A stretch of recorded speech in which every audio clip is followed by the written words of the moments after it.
Alors, moi, je suis pas du tout urbaine à l'origine. Moi, je suis née dans ce qu'on appelle l'ultra-ruralité. J'ai appris qu'on disait ça. Pour moi, c'était juste une campagne classique. Et ensuite, mes parents sont partis dans ce qu'on appelle les cités un peu dortoirs du périurbain, vraiment. Voilà, donc moi, je me suis construite dans ce cadre-là. Et je me suis mise à fréquenter la grande ville, Lyon, quand j'ai fait mes études.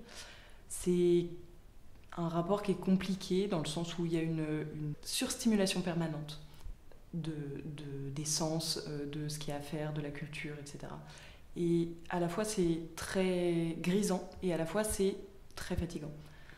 Et il y a un lien social qui à mon sens est assez faussé, c'est-à-dire qu'on rencontre tellement de monde et il y a un tel choc culturel quand on arrive en ville que de la même manière au départ c'est très grisant, on a l'impression de découvrir le monde et de réaliser ce qu'est véritablement le monde et la vie. Et puis rapidement il y a les limites qui viennent avec, c'est-à-dire qu'il n'y a pas de place dans les grandes villes avec toutes les dominations qui sont véhiculées par les grandes villes et la métropole. Donc c'est un rapport très ambivalent à l'urbain, c'est-à-dire que c'est fabuleux de le découvrir, on s'en lasse très vite, et puis il manque, je finis là-dessus, mais il manque surtout le rapport à la nature. Voilà, quand on est né avec un jardin et qu'on est né à côté de la forêt, ou avec des champs, voilà, même dans le périurbain où étaient mes parents, en fait il y a des champs partout. C'est très difficile de devoir faire plusieurs kilomètres pour trouver un espèce de jardin partagé qui est entouré par le périph'.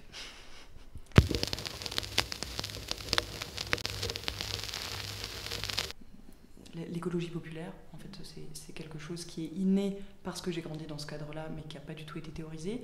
Donc je ne me suis pas du tout intéressée universitairement parlant et personnellement parlant à ces sujets-là, parce que pour moi, il n'y a pas de sujet, ça existe, point.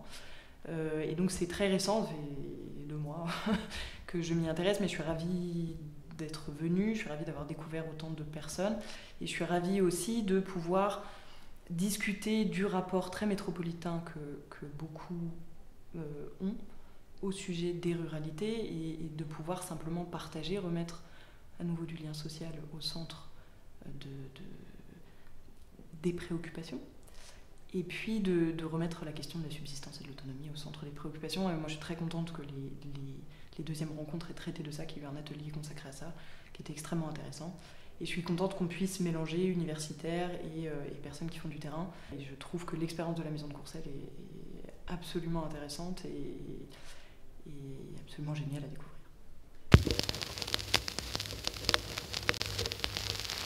Sur l'écologie populaire, moi ce que ça m'évoque c'est la convivialité, c'est le fait de pouvoir discuter et le fait de pouvoir être en désaccord. C'est-à-dire qu'il y a quand même quelque chose dans la grande ville où quand on est en désaccord, soit on se compromet beaucoup et en fait on fait passer les valeurs de côté, donc ça c'est beaucoup le cas dans les institutions politiques, soit il y a quelque chose de l'ordre de toute façon la ville est grande, si je veux plus voir cette personne, je verrai plus cette personne. Et donc il n'y a pas d'intelligence sociale, c'est un avis très personnel, mais il n'y a pas d'intelligence sociale comme il peut y avoir dans les petites ruralités où moi je suis née, où de toute façon, en fait ton voisin ce sera le même toute ta vie, à moins que tu partes. Donc il y a toujours une espèce de lien sur des valeurs qu'on va trouver finalement même en grattant, de la convivialité, le fait de faire des festivals, de s'ancrer dans la culture, dans une culture commune. Voilà. Donc ça c'est pour le populaire, et pour ce qui est de l'écologie rurale, je pense qu'il y a réellement quelque chose de l'ordre du rapport à la terre. Moi j'ai été très surprise quand il y a des gens qui me disent oui, en fait qui se valorisent sur les légumes sont tordus, les œufs sont souillés, waouh. Il y a ce truc-là qui est assez prégnant chez les anciens métropolitains qui se sont un peu reconvertis à l'urbain, cette espèce d'émerveillement là de waouh, c'est écolo. Non, c'est normal.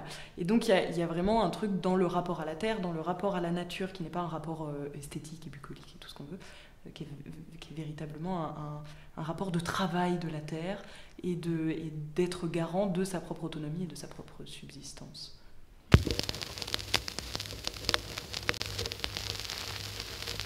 Alors c'est une question qui est très difficile parce que en fait j'ai pas de réponse claire.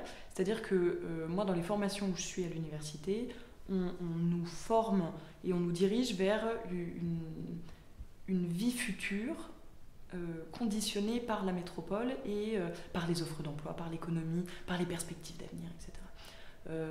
Moi, comme j'ai dit, non, je ne l'ai pas dit d'ailleurs, mais ça fait 3 ans que je suis en métropole à peu près, et ma campagne me manque terriblement.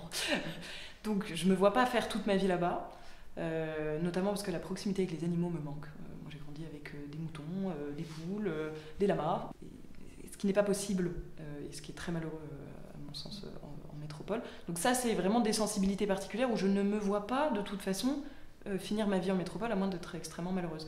Mais j'ai très peur aussi de ne pas pouvoir, c'est pas m'épanouir pleinement, mais qu'on me bloque et qu'on me mette systématiquement des bâtons dans les roues, ce qui est déjà le cas en réalité, pour pouvoir m'épanouir aussi professionnellement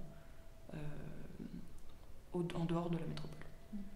Il faut faire des efforts très inconfortables, en fait, c'est vraiment le terme qui convient. C'est-à-dire que la projection dans le futur est extrêmement inconfortable.